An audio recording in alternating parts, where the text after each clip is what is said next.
Ya, halo, selamat siang pemirsa. Apa kabar Anda di akhir pekan kali ini? Senang sekali saya Pram Senjaya kembali hadir menemani Anda dalam Ayu Siang pemirsa. Selain 3 berita utama tadi, Ayu Siang juga akan menyuguhkan beragam informasi penting lainnya. Dan Ayu Siang kali ini kami awali dari Jakarta pemirsa. Kebakaran menghanguskan rumah warga di Jalan Kutilang, Bukit Duri, Tebet, Jakarta. Akibat kebakaran 4 orang meninggal dunia.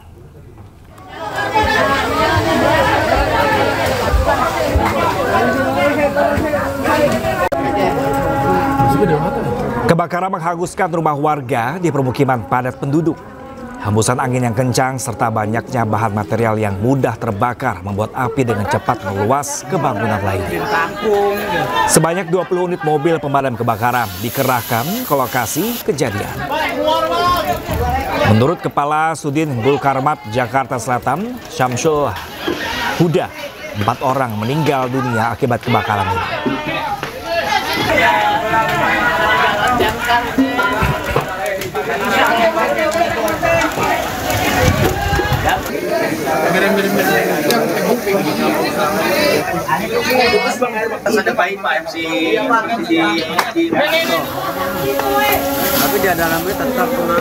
Petugas suku dinas penanggulangan pemadam kebakaran dan penyelamatan Jakarta Selatan yang tiba di lokasi langsung melakukan proses pemadaman agar api tidak merambat ke bangunan lainnya.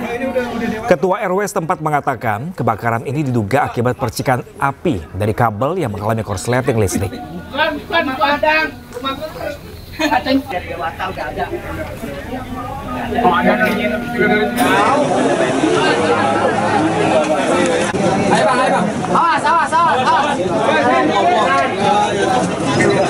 Sementara itu pemirsa, sebanyak 4 orang menjadi korban dalam kebakaran yang terjadi pertimaan padat penduduk di kawasan Tebet, Jakarta Selatan ini.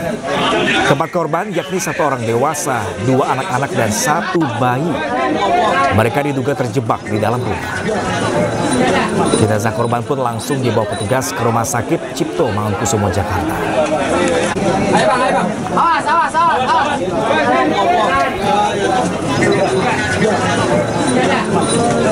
Awalnya itu kabel ke bawah, terus ada kabel ke bawah, terus bawahnya itu motor gitu. Jadi ada percikan dari itu, percikan kabel kena motor, timbullah api gitu.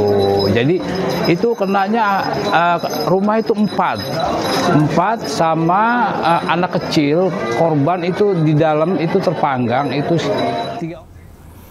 Dan pemirsa, untuk informasi terkini kita sudah bergabung dengan rekan kami Wenda Nura langsung dari Jalan Kutilang, Bukit Duri, Tebet, Jakarta Selatan. Halo, selamat siang Wenda. Apakah sepenuhnya api sudah berhasil dipadamkan di sana? Ya, selamat siang Pram dan juga pemirsa. Saat ini saya sedang berada langsung di lokasi terjadinya kebakaran di kawasan Bukit Duri, Tebet, Jakarta Selatan. Dan perlu kami informasikan bahwa saat ini sebetulnya pemadaman sudah selesai dilaksanakan, baik itu pemadaman apinya ataupun pendinginannya pun sudah selesai. Dan jika kami bercerita mengenai kronologisnya, Pram dan juga pemirsa, kebakaran di kawasan Bukit Duri, Jakarta Selatan ini terjadi sekitar pukul 5.30 pagi hari tadi.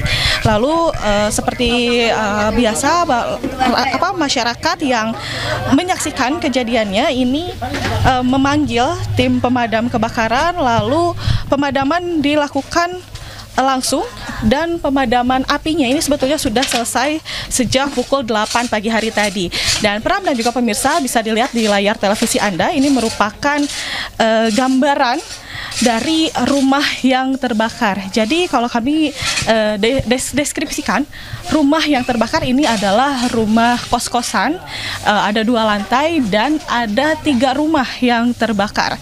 Dan bisa kembali dilihat, Pram dan juga pemirsa, memang saat ini sudah hanya tersisa puing-puingnya saja. Dan dari pihak pemadam kebakaran pun tadi menyampaikan bahwa ada sedikit kesulitan untuk menjangkau TKP karena memang ini kebakaran ini TKP-nya sendiri ini terjadi di kawasan padat penduduk sehingga harus melewati gang-gang yang cukup kecil sehingga mobil pemadam ini tidak bisa masuk langsung ke TKP. Jadi hanya bisa parkir di depan jalan atau di depan gang sehingga harus membentangkan selang yang cukup panjang. Dan saat ini tadi dari pihak pemadam sudah menyampaikan bahwa proses pendinginan pun saat ini sudah selesai. Dan Pram dan juga pemirsa, saat ini kami akan berbincang dengan Pak Rudi. Beliau ini adalah salah satu orang yang tinggal di kos-kosan ini. Halo, selamat siang Pak Rudi. Pak Rudi boleh ngobrol sebentar? Boleh. Oke. Bapak boleh diceritakan mungkin Pak bagaimana sih kronologis terjadinya kebakaran di sini Pak? Pertamanya kan gini Om, saya lagi buka warung, terus di belakang ada yang bunyi tuk aja gitu, terus orang-orang teriak api katanya. Saya lari ke belakang mau nyelamatin orang-orang di atas kan, tapi berhubung apinya udah gede kita nggak bisa lewat ke bawah.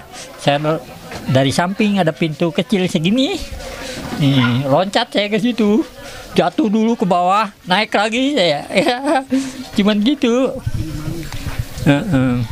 Lalu Pak, untuk korban, ini ada korban kan, dikatakan korbannya ada berapa Pak, boleh dijelaskan? Dan Bapak ini sempat menyelamatkan korban atau seperti apa Pak tadi? Nah, jadi gini, yang berhubung di atas gelap, jadi ibu-ibu juga pada lepas dari anaknya kan, yang selamat cuman yang digendong gitu kan, anak-anak itu begitu ini lepas dari ibunya kan, terus dia ya nggak bisa ketemu jadinya, ya. Oke, lalu gimana Pak tadi anak ini yang meninggal atau korban yang meninggal dunia dari kebakaran ini usianya dan agak dari korban ini Pak? Bukan kenal lagi kan, sering dikasih duit, sering disuruh gitu kan. Ini seumuran baru kelas 3 dia, yang satu perempuan, terus ada lagi yang anaknya supir Jatlengko kan masih belum sekolah dia. Iya, terus ada lagi tuh anaknya ibu yang ngontrak juga masih segini. Jumlahnya ada 4 gitu. Jadi ini boleh dijelaskan mungkin Pak, bangunan yang terbakar ini sebetulnya kos-kosan atau apa, dan kondisi bangunannya awalnya seperti apa, dan ada berapa rumah sebetulnya yang terbakar? Yang kebakar cuman rumah ibu ini sama yang sebelah doang. Cuman ibu ini kan ada kos-kosannya di atas. Itu berapa pintu ya? 1, 2, 3, 4, 5, 6, 7. Tapi yang satu kosong, yang 6 isi gitu. Ya itu udah. Izin Bapak boleh diceritakan kembali mungkin pada saat kebakarannya terjadi ini Bapak tuh sebetulnya lagi apa? Terus tadi Bapak berbicara sempat menyelamatkan anak, itu Bapak bagaimana tadi Pak? Kan lagi buka warung nih. Saya kalau pagi buka warung jam 6 biasa saya turun, saya buka warung. Belum selesai nih warung kan tiba-tiba ada bunyi beletuk, orang teriak api, saya lari ke belakang, naik langsung ke atas mau nyelamatin itu yang kos-kosan. Ternyata saya mau turun juga nggak bisa karena udah kehadang api kan, sama gelap. Ya udah saya dua ngerondong gitu kan.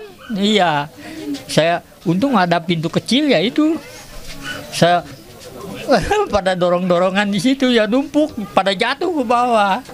Alhamdulillah sih, ya itu aja yang selamat. Cuman anak yang meninggal itu ya karena gelap gitu kan, udah nggak bisa ditemuin. Iya. Baik Pak, jadi korban yang meninggal dunia ini adalah penghuni kos-kosan di sini? Iya, betul. Bapak cukup terima kasih Pak. Semoga diberikan ketabahan tentunya atas musibah ini, dan semoga nantinya bisa diberikan yang lebih baik lagi mungkin ya Pak ya. Baik Pak, terima kasih ya Pak ya.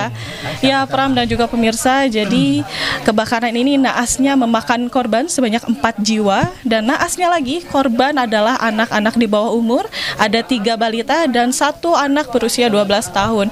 Dan tentunya ini memberikan luka yang mendalam bagi keluarga, dan kami pun belum bisa berinteraksi langsung dengan keluarga korban karena memang masih berduka cita tentunya. Namun kembali kami informasikan bahwa kebakaran yang terjadi di kawasan Bukit Duri, Tebet, Jakarta Selatan saat ini sudah berhasil dipadamkan, dan proses pendinginan pun sudah selesai sekitar pukul 10 pagi hari tadi. Demikian Pram. Oke, baik Wenda Dura, terima kasih banyak atas laporan langsung dari lokasi kebakaran. Terima kasih dan selamat bertugas kembali. Sementara itu pemirsa, 2 insiden kecelakaan maut terjadi di kawasan Kebayoran Baru, Jakarta Selatan yang menyebabkan 2 pemotor tewas.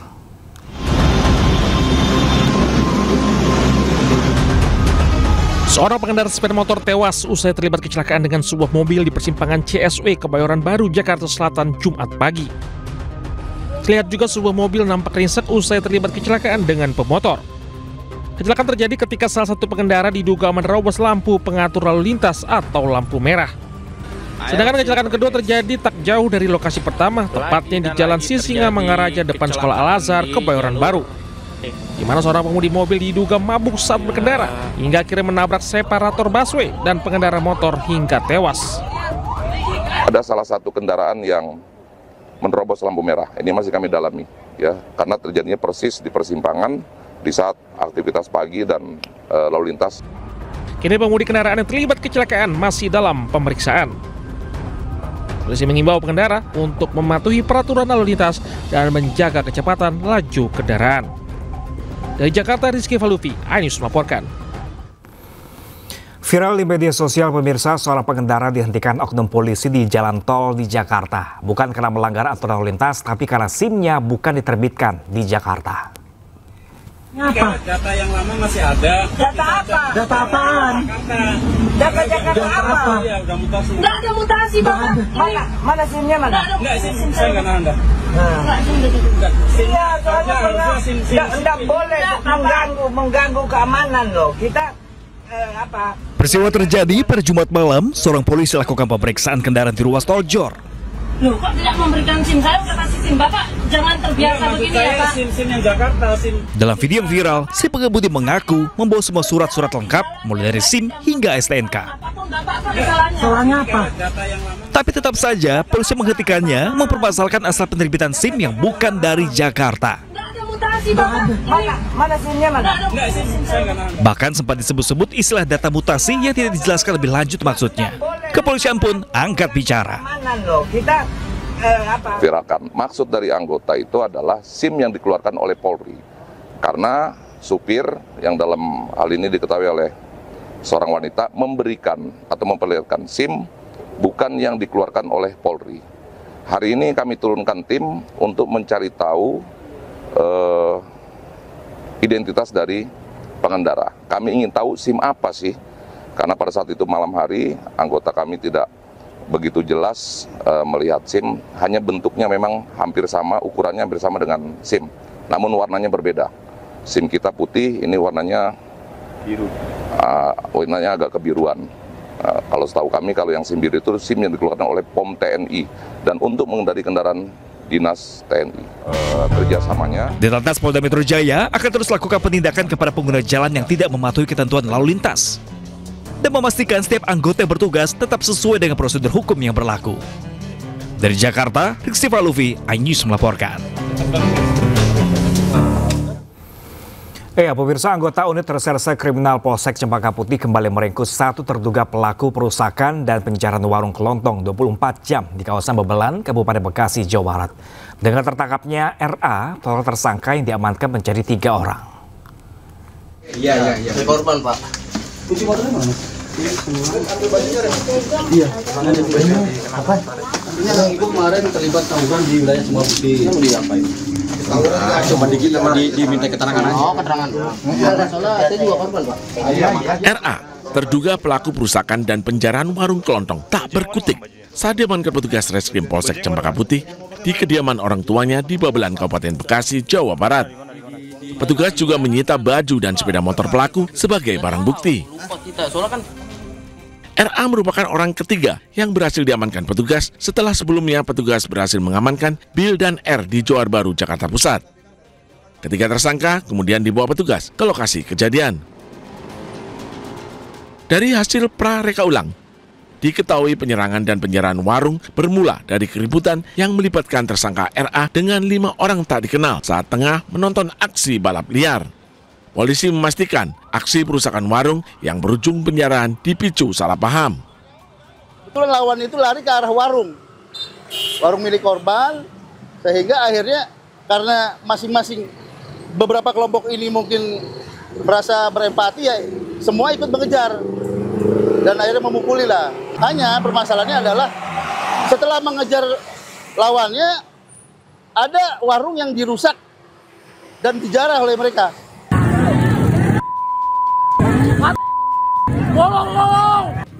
Sebelumnya, kelompok geng motor mengamuk dan merusak serta menjarah sebuah warung kelontong 24 jam beberapa hari yang lalu di Jalan Rawasari, Cempaka Putih, Jakarta Pusat. Usai rekaman video viral di media sosial, petugas gabungan dari Polres Metro Jakarta Pusat dan Polsek Cempaka Putih langsung bergerak cepat menangkap para pelaku. Kini, akibat perbuatannya, ketiga tersangka terancam hukuman 5 tahun penjara. Dari Jakarta, Rani Sanjaya, iNews melaporkan. Kayu kamu ambil dari mana kayunya itu? Pemirsa, seorang pria dikeroyok dan ditelanjangi warga karena diduga akan mencuri di sebuah kontrakan di Durensawit, Jakarta Timur. Untuk menghindari amukan massa, pelaku langsung dibawa ke kantor polisi.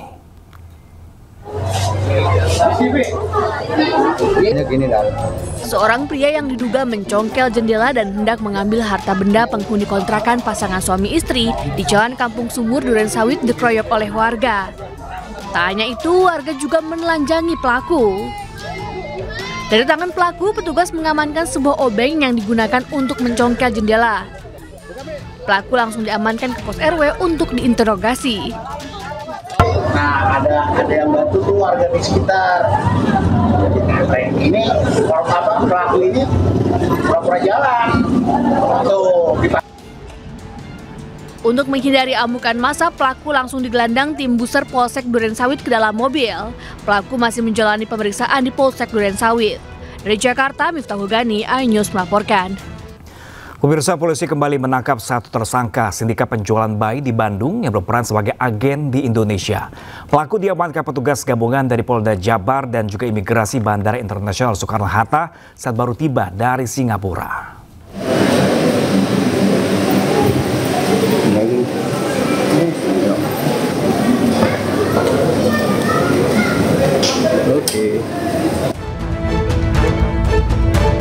Buronan sindikat penjualan bayi internasional Lee Siu Luan alias Lili ditangkap di Bandara Internasional Soekarno-Hatta, Tangerang, Banten saat baru tiba dari Singapura. Diketahui sebelumnya, Lee Siu Luan alias Lili sempat masuk dalam daftar pencarian orang beserta dua tersangka lainnya yakni WT dan YY. Lee Siu Luan alias Lili adalah pelaku utama atau dalang dalam kasus penjualan 25 bayi ke Singapura yang diungkap oleh Polda Jawa Barat. Ini kita menerima penyerahan dari rekan-rekan kita imigrasi. Tersangka atas nama Lee Siu Luan, ya, ini merupakan tersangka utama kita yang memang kita cari, merupakan tersangka utama sindikat bayi. Jadi yang bersangkutan baru pulang dari Singapura, kemudian disampaikan oleh rekan-rekan kita imigrasi. Tentunya kita ucapkan terima kasih kepada Pak Jadi, Pak TPI yang sudah mengamankan salah satu tersangka kita.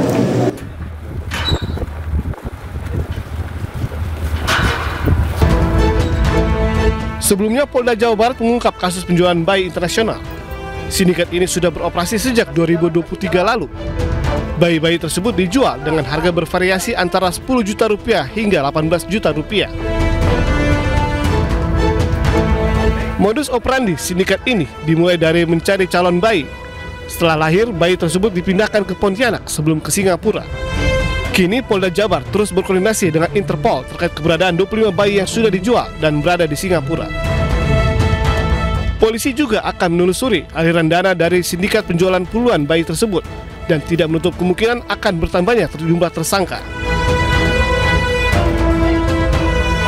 Dengan ditangkapnya Lee Siu Luan alias Lili, tersisa 2 DPO lagi yang masih berkeliaran, yakni Yuyun Yundangsi sebagai penerima bayi dan Wiwit sebagai perantara. Dari Tangerang, Banten, Asnugara, iNews melaporkan. Kita beralih ke informasi selanjutnya, pemirsa. Pasca ricuh pesta rakyat, Gubernur Jawa Barat Deddy Mulyadi melihat langsung kondisi korban di RSUD Dr. Slamet Garut. Gubernur memberikan santunan 150 juta untuk masing-masing keluarga korban tewas. Usai insiden 3 orang meninggal dunia pada acara pesta rakyat pernikahan Wakil Bupati Garut dengan putra sulung Gubernur Jawa Barat, Gubernur Jabar Deddy Mulyadi langsung mendatangi RSUD Dr. Slamet Garut. Gubernur Jawa Barat memastikan bahwa para korban kondisinya semakin membaik dengan total jumlah pasien yang tengah dalam perawatan berjumlah 8 orang. Tidak hanya itu, para pasien juga diberikan santunan 10 juta rupiah untuk biaya perawatan selama di RSUD Dr. Slamet Garut. Sementara 150 juta rupiah untuk masing-masing keluarga korban tewas. Gimana? Sudah dikunjungi. Bukan berapa jumlahnya? Tiga. Sudah dikunjungi. Ketiga-tiganya kita sudah mengunjungi dan kemudian tadi saya bertemu dengan anak-anak dari keluarga besar anggota Polri yang meninggal. Dan seluruh anak-anaknya mulai hari ini menjadi anak asuh saya. Jadi dia di bawah tanggungan saya, seluruh biaya hidupnya termasuk biaya ke depannya. Ada yang cita-cita pengen jadi akpol, ada yang ingin kuliah, semuanya saya tanggung. Yang dirawatnya sekarang barusan sudah diberikan uang untuk selama dirawat, karena dia kan dengan dirawat usahanya berhenti. Kita tadi nitip ya satu orang masing-masing 10 juta. Didi juga menyampaikan permohonan maaf atas nama anaknya. Gubernur Jabar juga akan bertanggung jawab penuh atas insiden ini. Dari Garut, Jawa Barat, Isolihin, Ayus melaporkan. Ya, pemirsa, sebanyak 3 orang tewas terinjak-injak saat pesta rakyat yang digelar di alun-alun Garut, Jawa Barat. Warga yang hadir berdesakan dan berebut untuk mendapatkan makanan gratis.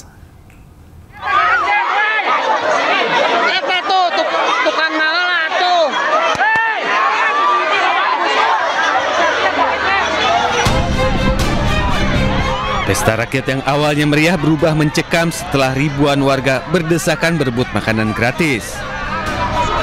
Gerbang masuk menuju pendopo dipadati masyarakat yang berdesakan hingga situasi tak terkendali. Petugas keamanan nampak kewalahan mengatur masyarakat yang hendak hadir di lokasi. Situasi ini membuat sejumlah orang terinjak-injak.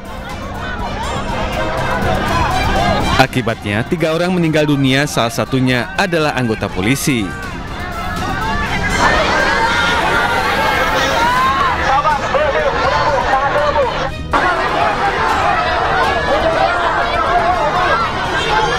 Sementara itu, di gerbang masuk pendopo, lokasi pernikahan anak KDM, situasi semakin tak terkendali. Warga mulai dari anak-anak hingga dewasa terjebak dalam kepadatan ribuan massa yang berjejal. Petugas keamanan dan panitia pesta rakyat berupaya mengevakuasi anak-anak agar bisa diselamatkan.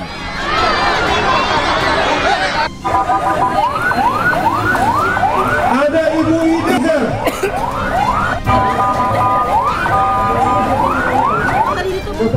Usai situasi tak terkendali, pihak keamanan dibantu warga bahu-membahu memberikan bantuan kepada korban yang bergelimpangan. Bantuan diberikan mulai dari memberikan air minum, bantuan pernafasan hingga kompresi dada.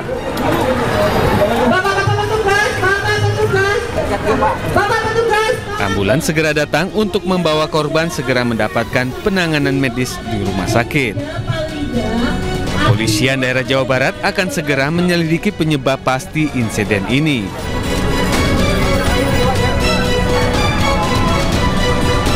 Sebagaimana saya sampaikan tadi ya, karena tadi ada orang yang meninggal, ada peristiwa yang menimbulkan gangguan sekarang.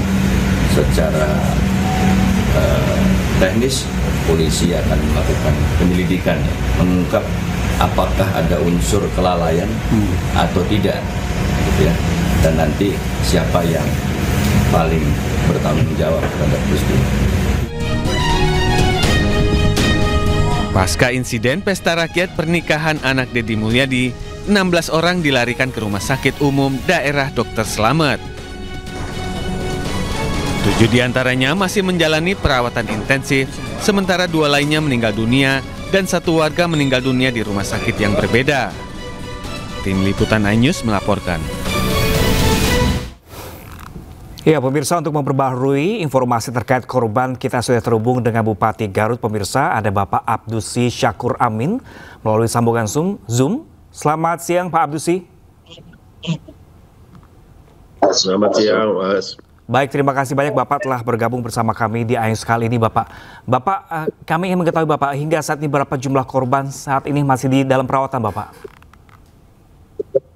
Jadi tadi malam kami berkunjung bersama Pak Gubernur, itu masih ada 8 orang warga yang sedang dirawat di rumah sakit. kelihatannya mereka sudah sudah pada tahap hijau, artinya berhasil menghasilkan ESG-nya itu tidak ada masalah, cuman tetap perlu pemulihan. Oke, Pak Abdusi, selain korban luka Bapak ini juga ada korban tewas berapa? 3 orang. Apakah sudah diketahui Bapak penyebab pasti dari korban tewas tersebut? Ya, dari kemarin apa yang kami terima informasinya dari Dinas Kesehatan juga, jadi 3 orang yang pertama adalah Bapak Serka Cecep, ya, beliau itu kemarin itu berada di depan di gerbang mau menolong orang yang pingsan, tapi karena dorongan massa sehingga beliau juga termasuk yang jatuh, ya, dan juga terinjak-injak. Satu lagi juga anak kecil, Vina, itu juga sama, ada di dalam sana juga kelihatannya dari pemeriksaan jenazahnya itu kelihatannya juga ada lebam-lebam, mungkin terinjak-injak. Dan terakhir juga ada ibu Diri Jubaidah juga sama, 61 tahun. Jadi mereka itu meninggal di tempat, jadi nggak dibawa ke rumah sakit, itu sudah tiada. Oke, Pak Abdusi, sejauh ini Bapak bagaimana langkah konkret yang telah diambil dari Pemkab Garut sejak terjadi insiden ini? Ya, pasti kemarin begitu ada kejadian kami mengerahkan semua fasilitas ambulan yang ada di sekitar. Jadi di lokasi itu sebenarnya ada 4 ambulan. Begitu ada kejadian kami kerahkan semuanya dan langsung dikirimkan ke rumah sakit terdekat. Jadi ada 4 rumah sakit yang saat itu langsung melayani para korban. Yang paling banyak tentu saja rumah sakit umum daerah yang lokasinya kurang lebih 1 kilo kurang mungkin dari lokasi kejadian. Dan dari semua itu yang tadi tinggal 8 korban yang ada di rumah sakit umum daerah. Yang lain sisanya udah pada kembali ke tempatnya masing-masing. Oke, Pak Abdusi, kalau ini Bapak untuk biaya perawatan, pemulihan, trauma healing untuk para korban sejauh ini seperti apa Bapak? Ya, jadi kemarin kami sampaikan bahwa ini Bapak Pemerintah Kabupaten Garut akan membantu biaya perawatan. Tapi juga tadi malam juga Pak Gubernur juga menyatakan secara pribadi beliau akan membantu sampai biaya perawatannya. Jadi kami akan bersama-sama dengan Pak Gubernur untuk menjamin bahwa masyarakat kami itu bisa selesai perawatannya dengan baik. Oke, Bapak, ini penyidikan masih terus berjalan di sana dan dikatakan ada unsur kelalaian. Apakah Bapak dapat mendapatkan informasi terbaru Bapak terkait hal itu? Ya, ini kan masih dalam pendalaman pendalaman polisi. Tadi malam juga kami Forkopimda menggali informasi-informasi yang ada di kami. Tentu saja nanti akan disampaikan kepada Pak Polisi, Pak Polri. Terkait insiden ini Bapak, Pemkab Garut apakah akan lakukan evaluasi menyeluruh terhadap prosedur pengamanan acara publik untuk selanjutnya? Ya, tentu saja ya. Jadi sampaikan ini adalah kegiatan yang sebenarnya buat Pemkab Garut itu hal yang sudah beberapa kali kami lakukan kegiatan dan alhamdulillah baik-baik saja. Ini kelihatannya karena ada yang antusias yang di luar dugaan teman-teman, barangkali itu yang yang menjadi penyebab kehadiran masyarakat begitu banyak, begitu antusias yang belum mungkin tidak terantisipasi sebelumnya. Mungkin Bapak terakhir Bapak ada pesan khusus untuk para masyarakat Bapak mengingat acara ini melibatkan banyak unsur masyarakat di sana kemarin? Ya, itu saja yang pertama kami selaku Bupati dan masyarakat Garut menyampaikan turut belasungkawa kepada para korban. Ya, pemirsa, tampaknya komunikasi kami bersama Bapak Abdusi Syakur Amin, Bupati Garut terputus pemirsa. Terima kasih Pak Abdusi telah bergabung bersama kami di AYU Siang kali ini. Dan pemirsa, kami juga akan kembali memantau informasi terbaru dari rumah sakit tempat para korban dirawat. Pemirsa, sudah terhubung bersama kami rekan I Solihim dari RSUD Dr. Slamet Garut, Jawa Barat. Selamat siang rekan I. Siang, Bram. Ya, rekan I, hingga siang hari total ada berapa korban yang masih dalam perawatan? Baik, Bram. Saya berada di RSUD Dr. Slamet. Untuk saat ini total yang masuk ke IGD Dr. Slamet itu sebanyak 21 orang. 3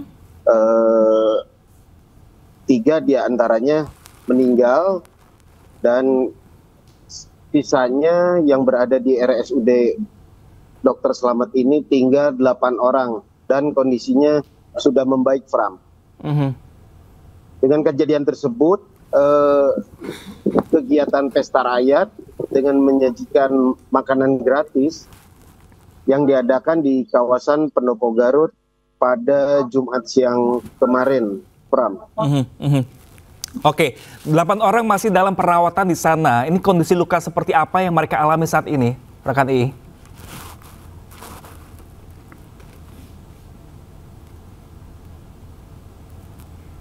Halo? Ya, II bisa dengar suara ya, saya? Baik, Pram. Untuk kondisi para pasien ini dari tersisa tinggal 8 orang ini kesehatannya semakin membaik dan kondisinya lebih baik kembali. Seperti itu, Fram. Oke, 8 orang masih dirawat di sana. Mungkin Anda bisa menjelaskan kepada kami gender dan usia para korban yang saat ini dalam perawatan seperti apa? Apa saja?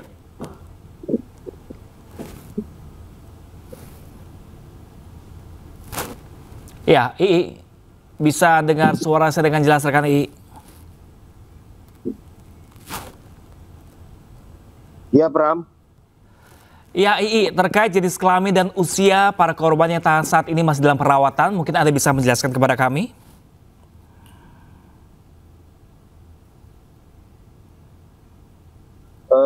Untuk saat ini memang kondisi IGD Dr. Slamet ini ada lansia dan ada anak-anak juga dari 8 orang, dan saat ini kondisinya lebih membaik, begitu, Pram. Oke, saat ini apakah para pasien yang sangat dirawat dari Rumah Sakit RSUD Dr. Slamet ini ada dampingi oleh keluarga kah di sana?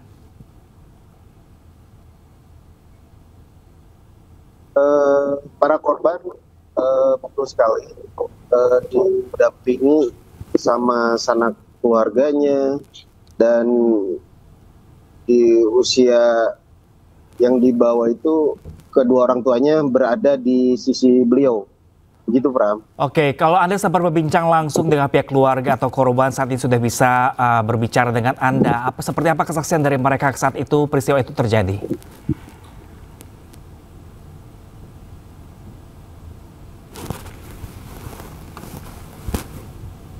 Iya, II.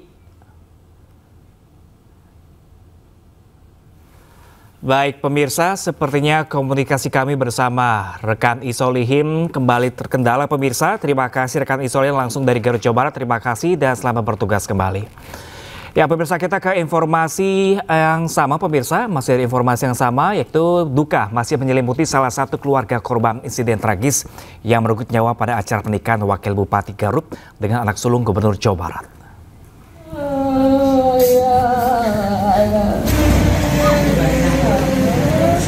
Ya pemirsa, pagi tadi duka masih menyelimuti rumah anggota polisi Bribka Cecep Saiful Bahri, korban meninggal dalam insiden kericuhan pesta rakyat pernikahan Wakil Bupati Garut Putri Karlina dengan Maluka Akbar putra Gubernur Jabar Dedi Mulyadi. Keluarga Bribka Cecep terpukul oleh peristiwa yang merenggut nyawa korban saat melakukan pengamanan pesta rakyat. Fitri, istri dari korban, masih terkejut dan sedih sambil memeluk foto korban. Fitri mengaku tidak ada tanda-tandakan kehilangan suaminya. Almarhum meninggalkan 3 putri yang masih kecil. Seperti biasa, pamitan gitu ya? Biasa, seperti biasa. Pulang sholat Jumat. Ya, pemirsa, meski dinilai tidak menikmati hasil korupsi, mantan Menteri Perdagangan Thomas Trikasih Lembong dijatuhi vonis 4,5 tahun penjara dalam kasus korupsi impor gula. Sementara Tom menilai putusan hakim janggal. Menjatuhkan pidana kepada terdakwa Thomas Trikasih Lembong, oleh karena itu dengan pidana penjara selama 4 tahun dan 6 bulan.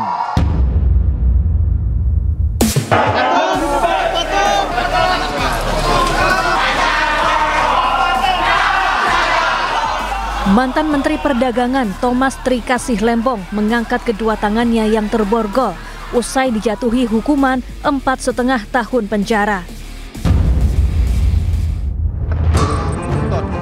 Majelis Hakim Pengadilan Tipikor Jakarta menilai Tom terbukti bersalah melakukan tindak pidana korupsi dalam importasi gula sehingga menimbulkan kerugian negara 194 miliar rupiah. Hakim menyebut Tom menjalankan kebijakan impor gula tanpa melalui rapat koordinasi dengan instansi terkait. Adapun hal-hal yang meringankan untuk Tom, salah satunya Tom tidak menikmati hasil tindak pidana korupsi yang dilakukan. Menjatuhkan pidana kepada terdakwa Thomas Trikasih Lembong oleh karena itu dengan pidana penjara selama 4 tahun dan 6 bulan. Dan pidana denda sejumlah 750 juta rupiah dengan ketentuan apabila denda tersebut tidak dibayar maka diganti dengan pidana kurungan selama 6 bulan. Sementara itu Tom mengeklaim putusan majelis hakim janggal dan mengabaikan fakta-fakta persidangan. Bahwa saya melanggar aturan, itu satu. Nah, kedua, yang sedikit, bukan sedikit ya, lebih dari sedikit janggal atau aneh bagi saya sih ya majelis mengesampingkan wewenang saya sebagai Menteri Perdagangan. Ya.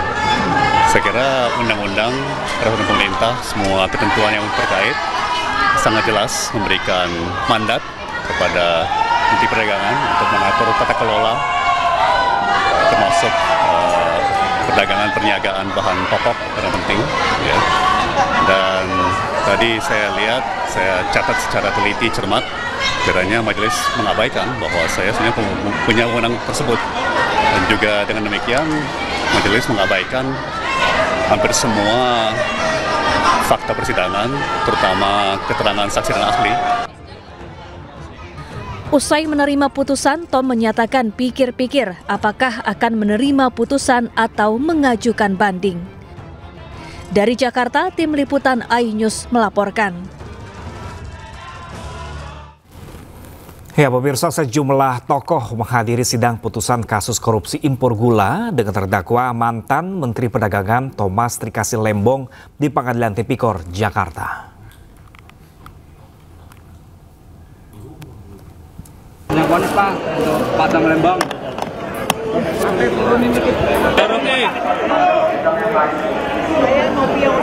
Istri dan rekan-rekan Tom Lembong mengikuti jalannya sidang sejak awal hingga akhir. Di antaranya mantan Gubernur DKI Jakarta Anies Baswedan. Tom sebelumnya pernah menjadi tim sukses Anies saat Anies maju sebagai calon presiden di pemilu 2024 lalu. Kemudian aktivis Rocky Gerung, mantan sekretaris BUMN Said Didu, dan mantan wakil ketua KPK Saud Situmorang. Mereka memberikan dukungan moral kepada Tom. Sementara itu Anies menyatakan kecewa atas vonis hakim dan menilai Tom sebagai korban kriminalisasi.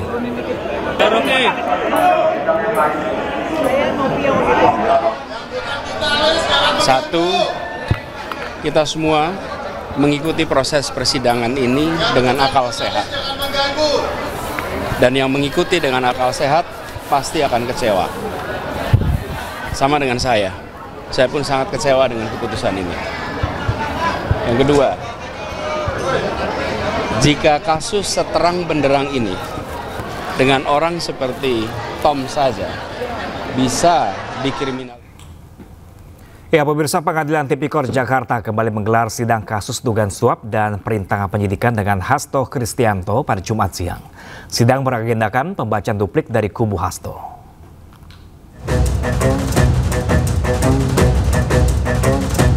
Sidang lanjutan kasus perintangan penyidikan atas terdakwa Hasto Kristianto kembali digelar di Pengadilan Tipikor Jakarta Jumat siang.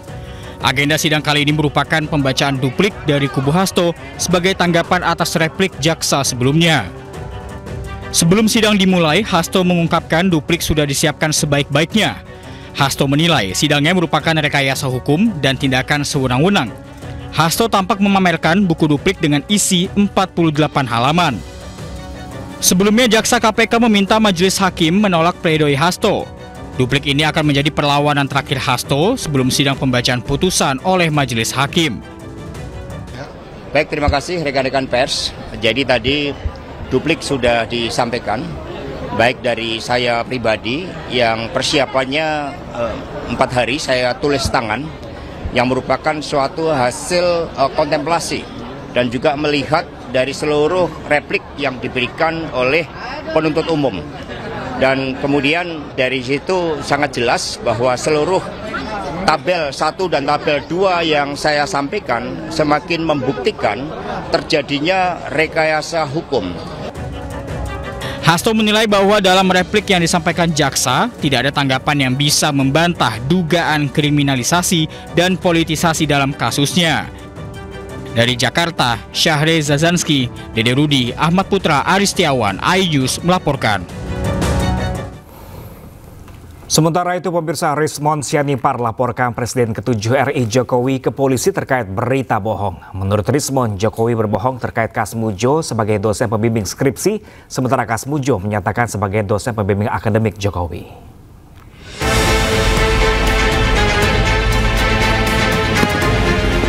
Didampingi kuasa hukumnya, Rismond Sianipar mendatangi Mapolda DIY guna melaporkan Jokowi atas dugaan menyebarkan berita bohong soal dosen pembimbingnya saat kuliah di Universitas Gadjah Mada UGM bernama Kasmujo. Sekarang pertanyaannya, ya kita harus tahu, ya makanya kita laporkan dugaan penyebaran berita bohong.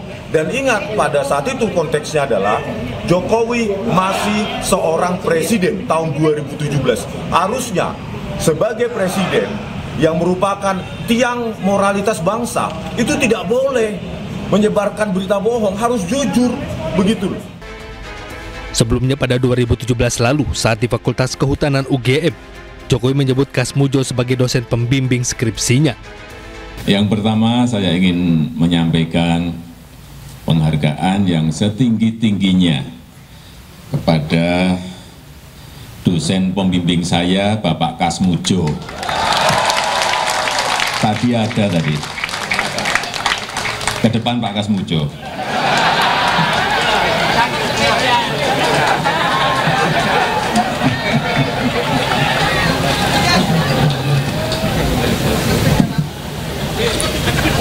Beliau itu dulu waktu membimbing saya, seingat saya galak sekali.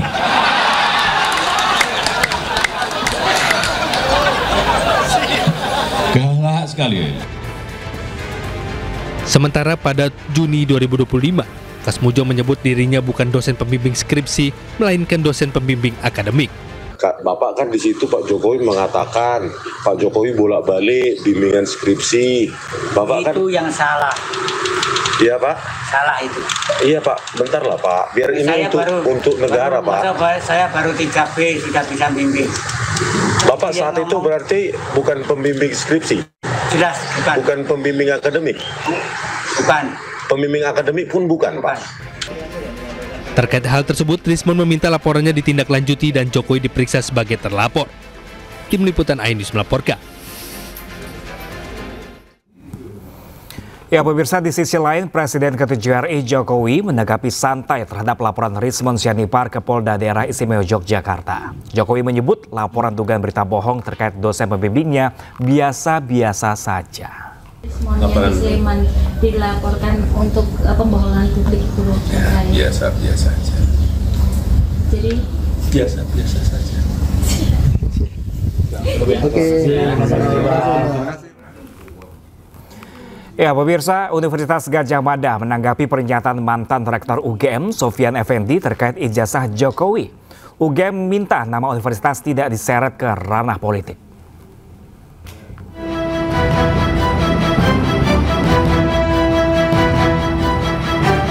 Universitas Gadjah Mada menanggapi pernyataan mantan Rektor UGM Yogyakarta Sofyan Effendi soal ijazah Jokowi.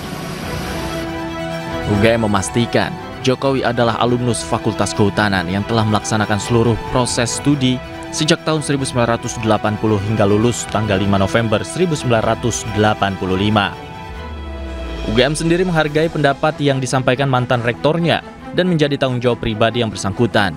Namun, UGM meminta jangan menyeret nama universitas ke ranah politik. Saya kira UGM itu sebagai institusi akademik dan dia sudah menjelaskan secara proporsional, dan apa yang kita lakukan selama ini adalah bagian dari tanggung jawab akademik dan itu proporsional. Dan kalaupun tiba-tiba Pak Sofyan buat podcast dan sebagainya dan kemudian minta maaf dan seterusnya, ya itu bagian dari juga tanggung jawab beliau gitu. Karena yang jelas jangan menseret juga UGM pada urusan politik, soal blocking politik dan seterusnya. Sebelumnya Rektor UGM tahun 2002-2007, Sofyan Effendi menyebut ijazah Jokowi palsu dan tidak memenuhi syarat untuk melanjutkan program sarjana. Hal itu ia sampaikan saat berbincang dengan ahli digital forensik Rismon Sianipar dan disiarkan langsung di kanal YouTube-nya. Belakangan, Sofyan Effendi menarik ucapannya dan meminta maaf atas apa yang ia sampaikan tentang ijazah Jokowi. Dari Sleman, Yogyakarta, Heru Trijoko, iNews melaporkan. Kita ke informasi lainnya, pemirsa. Anggota DPR RI Meli Guslau dan Wakil Menteri Kebudayaan Giring Ganesa saling berbalas nyanyian saat rapat kerja membahas soal anggaran. Nyanyian sebagai ucapan ulang tahun untuk Giring Ganesa. Kementerian Kebudayaan yang hadir di sini, wamennya sedang berulang tahun. Komisi 10 mendoakan yang terbaik. Menarilah dan terus tertawa, walau dunia tak seindah surga. Komisi 10 DPR RI menggelar rapat kerja bersama Kementerian Kebudayaan membahas laporan anggaran kementerian. Di penghujung rapat, Ketua Komisi 10 DPR Hetifah Syarifuddin menyatakan ada agenda tambahan, yakni ucapan selamat ulang tahun untuk Wakil Menteri Kebudayaan Giring Ganesa. Anggota Komisi 10 sekaligus penyanyi dan pencipta lagu Meli Guslau menyanyikan lagu khusus untuk Giring. Jika memang masih bisa mulutku berbicara, santun kata yang tetap terucap, kan ku dengar caci dan puji dirimu padaku. Kementerian Kebudayaan yang hadir di sini, wamennya sedang berulang tahun. Komisi 10 mendoakan yang terbaik. Balaslah. Balas. Kemudian Giring membalasnya dengan potongan lagu Laskar Pelangi. Memberikan sebuah nyanyian spesial yang pertama kali ini di Komisi 10. Menarilah dan terus tertawa, walau dunia tak seindah surga. Bersyukurlah pada yang kuasa, cinta kita di dunia selamanya. Terima kasih Komisi 10, luar biasa. Terima kasih. Ucapan Meli, God bless you, thank you. Adapun rapat ini juga dihadiri oleh Menteri Kebudayaan Fadlizon dan sejumlah jajarannya. Dan pemirsa, seperti biasa, selanjutnya di segmen selanjutnya Aisyah akan dibawakan oleh rekan saya Syafa Ati Suryo. Halo, selamat siang Syafa. Halo, selamat siang Pram dan pemirsa. Ya Syafa, ada informasi menarik apa di segmen selanjutnya nanti? Ya pemirsa, warga Kebon Jeruk Jakarta Barat digegerkan dengan kemunculan buaya berukuran 1 meter di Kali Sekretaris. Selengkapnya sesaat lagi, tetaplah di iNews Siang.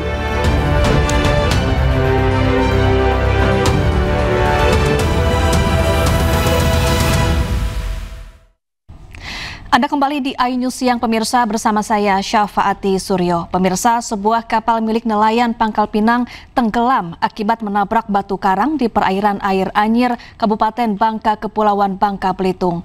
3 nelayan terombang-ambing di tengah laut sebelum diselamatkan oleh Basarnas Pangkal Pinang. Kami banyak narik Pak. Bapak berenang, Pak. Yuk. Pegangan aja, Pak.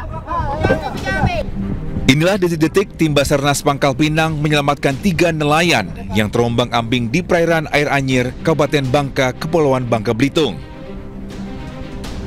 Satu persatu dari mereka berhasil diselamatkan setelah tim SAR memberikan jaket pelampung dan mengevakuasinya ke atas kapal Basarnas. Peristiwa kecelakaan terjadi saat kapal sedang melakukan aktivitas penangkapan ikan setelah beberapa hari melaut. Saat hendak berpindah lokasi, kapal korban secara tidak sengaja menabrak batu karang di wilayah perairan Air Anyir, Kabupaten Bangka. Benturan keras menyebabkan lambung kapal pecah dan air mulai masuk membuat kapal perlahan tenggelam. Sembari menunggu bantuan datang, 3 nelayan bertahan di atas kapal yang hampir tenggelam. Dalam proses evakuasi, betul kapalnya sudah hampir tenggelam, kemudian POB 3 bertahan dengan di kapal yang hampir tenggelam, terus kemudian ada debris, ada tiang, mereka tergantung atau memanfaatkan alat apung yang ada di kapal untuk bertahan. Nelayan dihimbau agar selalu membawa jaket pelampung dan alat keselamatan lainnya agar dapat mengurangi kecelakaan saat sedang melakukan aktivitas di laut. Dari Pangkal Pinang, Bangka Belitung, Haryanto, iNews melaporkan. Warga Jalan Kali Sekretaris dan Mogot Kebenjeruk, Jakarta Barat digegerkan dengan kemunculan buaya berukuran 1 meter. Diduga buaya muncul akibat banjir yang melanda Jakarta Barat beberapa waktu lalu. Di guys, yakin guys, suara lombonyong lah. Buaya gede ngepol guys. Gue congore gue di Bangkok guys, gitu. Kemunculan buaya berukuran 1 meter ini membuat warga bantaran Kali Sekretaris, Kebonjeruk, Jakarta Barat resah. Pasalnya, Kali Sekretaris ini sering digunakan warga untuk berenang dan memancing. Diduga buaya ini terbawa arus ketika banjir yang melanda Jakarta beberapa waktu lalu. Warga yang mengetahui kemunculan buaya sempat berusaha melakukan penangkapan, namun belum berhasil.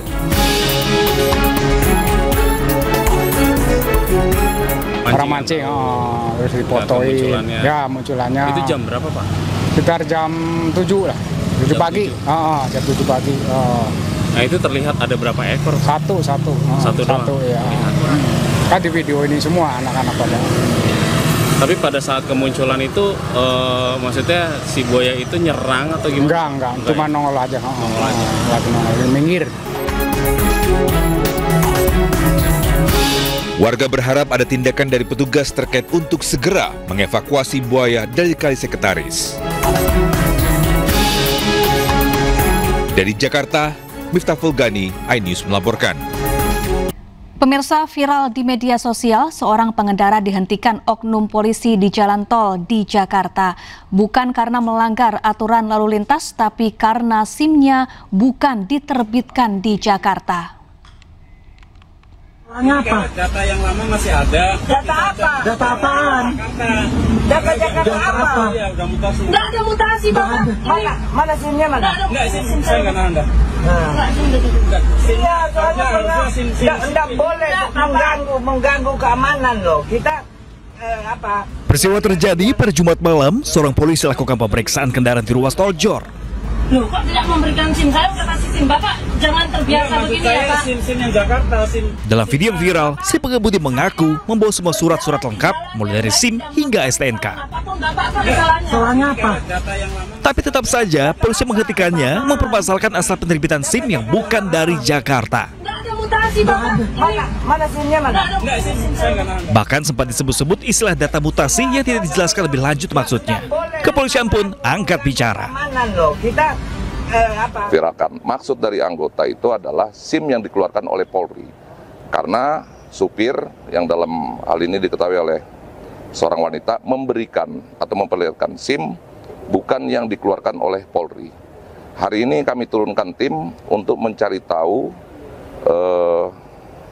identitas dari pengendara. Kami ingin tahu SIM apa sih, karena pada saat itu malam hari anggota kami tidak begitu jelas melihat SIM, hanya bentuknya memang hampir sama, ukurannya hampir sama dengan SIM, namun warnanya berbeda.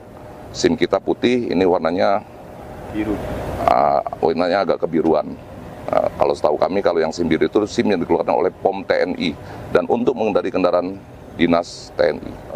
Kerjasamanya. Ditlantas Polda Metro Jaya akan terus lakukan penindakan kepada pengguna jalan yang tidak mematuhi ketentuan lalu lintas dan memastikan setiap anggota yang bertugas tetap sesuai dengan prosedur hukum yang berlaku. Dari Jakarta, Rizky Faluvi, iNews melaporkan. Pemirsa, jika Anda ingin berlibur sambil mengajarkan buah hati gemar membaca, Anda bisa berkunjung ke Perpustakaan Ramah Anak di Taman Ismail Marzuki, Jakarta. Selain menyediakan beragam buku, ada banyak permainan edukasi untuk anak-anak. Di akhir pekan, Perpustakaan Taman Ismail Marzuki ramai oleh warga yang membawa anak-anak untuk wisata edukatif. Selain membaca, anak-anak juga dapat berkreasi melalui berbagai kegiatan edukatif seperti mewarnai, membaca cerita bergambar, hingga bermain sambil belajar. Ayo kita jajan.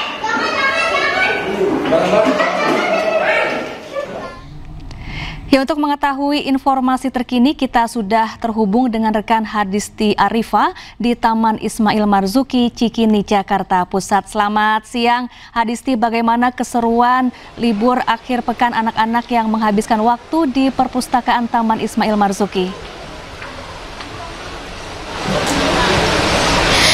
Ya, selamat siang Syafa dan juga pemirsa. Betul sekali bahwa libur akhir pekan ini bisa dimanfaatkan dengan kegiatan atau aktivitas yang bermanfaat seperti mengunjungi Taman Perpustakaan Jakarta yang berada di Taman Ismail Marzuki Cikini. Nah, di Perpustakaan Jakarta ini memfasilitasi ruang baca yang nyaman dan juga ramah anak ini.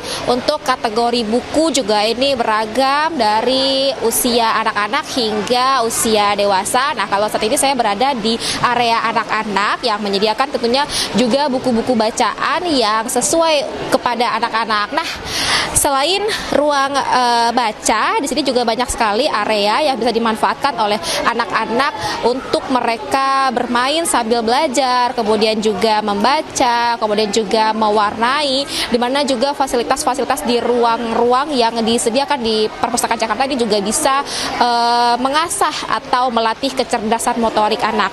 Nah, ini ramai sekali pada akhir pekan ini pengunjung yang datang membawa anak-anak mereka tentunya untuk belajar membaca, memperkenalkan dunia literasi sejak usia dini nih Syafa. Nah, bisa dilihat ini di layar televisi Anda bagaimana anak-anak ini antusias, mereka juga semangat belajar, membaca, dan juga kegiatan-kegiatan bermanfaat lainnya di sini. Nah, kita coba nih untuk tanya salah satu pengunjung di sini. Ibu, selamat siang. Ibu, mohon maaf aku minta waktunya. Ibu dengan Ibu siapa? Devi. Ibu Devi dari mana nih, Ibu Devi? Jakarta Selatan. Oh, dari Jakarta Selatan. Ibu Devi, ini dalam rangka apa nih ke perpustakaan Ibu? Karena akhir pekan kebetulan anak-anak libur, saya juga libur, jadi bisa bawa anak-anak untuk baca gitu ya di sini ke perpustakaan. Kenapa Ibu memilih liburan ke perpustakaan, memilih liburan untuk bawa anak-anak baca buku? Supaya mereka dari kecil juga terbentuk gitu jiwa untuk lebih suka baca, literasi. Jangan kalau di rumah pasti bawanya main gadget gitu ya. Ini anak saya yang paling kecil. Dan juga di sini juga kayak komunitasnya enak dan ramah. Gimana Ibu tadi sejauh ini di sini anak-anak gimana? Antusias, semangat atau gimana? Sangat antusias ya, termasuk kayak yang kecil, banyak tempat untuk bermain. Yang untuk kakaknya usia 7 tahun juga bukunya banyak yang sesuai sama usianya gitu, termasuk yang bahasa Indonesia, bahasa Inggris, dan bahasa asing. Jadi puas sih, seneng banget ya. Untuk kalau fasilitasnya gimana nih Ibu? Ini saya ya. Sebentar. Ayo, kamu mau ngomong apa? Gimana kamu, semangat nggak di sini? Iya, habis sudah ngapain aja? Iya, enak sih, fasilitasnya lengkap, terutama yang kayak library umumnya sama yang anak keluarga juga dipisah gitu, jadi mungkin tidak terlalu mengganggu yang mau fokus, dan anak-anak juga dari tata ruangnya lebih friendly gitu untuk anak kecil gitu sih. Makasih. Selamat melanjutkan aktivitasnya nih untuk anak-anak nih, untuk adik-adiknya. Nah, itu dia tadi Syafa yang disampaikan oleh Bu Devi bahwa memang banyak sekali di sini ruang-ruang yang bisa dimanfaatkan untuk anak-anak ini belajar, baik membaca, mewarnai, kemudian juga mereka bisa bermain sambil belajar. Nah, tidak hanya di area baca saja, di sini juga banyak ruang-ruang atau bilik-bilik yang bisa dimanfaatkan. Seperti saya akan tunjukkan nih kepada Anda, Syafa dan juga pemirsa, di sebelah sini ini ada area bilik cerita. Nah, di mana kalau area bilik cerita ini dimanfaatkan untuk anak-anak mendengarkan cerita dari pustakawan, atau mereka juga di sini bisa bercerita, cerita bergambar atau juga dongeng. Kemudian selain di sini juga ada lagi area lainnya ini yang juga menarik, ada area mewarnai. Nah, area di sini adalah area untuk anak-anak di sini bagi yang hobi menggambar, mewarnai. Nah, mereka bisa menggunakan area ini untuk melatih kreativitas mereka. Nah, kita bisa lihat bersama. Permisi, Ibu, aku boleh minta sedikit waktunya ini. Ibu, ini dalam rangka apa nih akhir pekan di perpustakaan? Karena libur sekolah, jadi kenalin anak ke perpustakaan, terus ke imersif juga di lantai 7 tadi. Oke, ini gimana nih fasilitasnya di sini? Kalau untuk fasilitasnya ini sih bagus, lengkap juga.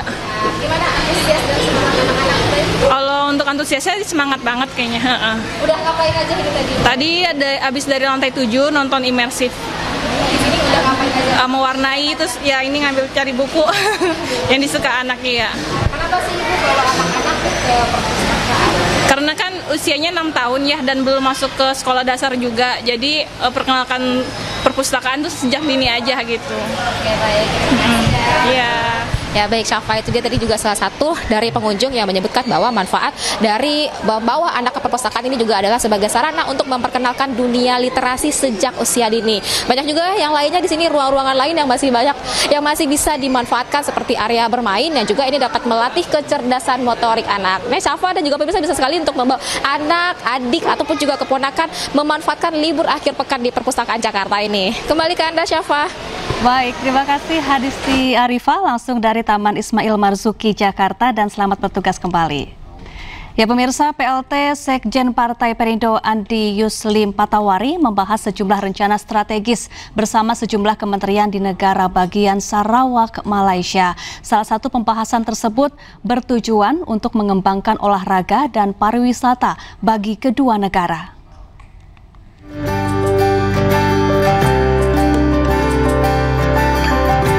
Kunjungan Sekjen Partai Perindo yang juga Wakil Ketua Umum Kamar Dagang dan Industri Kadin Indonesia Andi Yuslim Patawari disambut hangat Deputi Minister Kementerian Pemuda Olahraga dan Pengembangan Kewirausahaan Dato' Gerald Rentap Jabu yang juga Wakil Presiden Partai Gabungan Sarawak.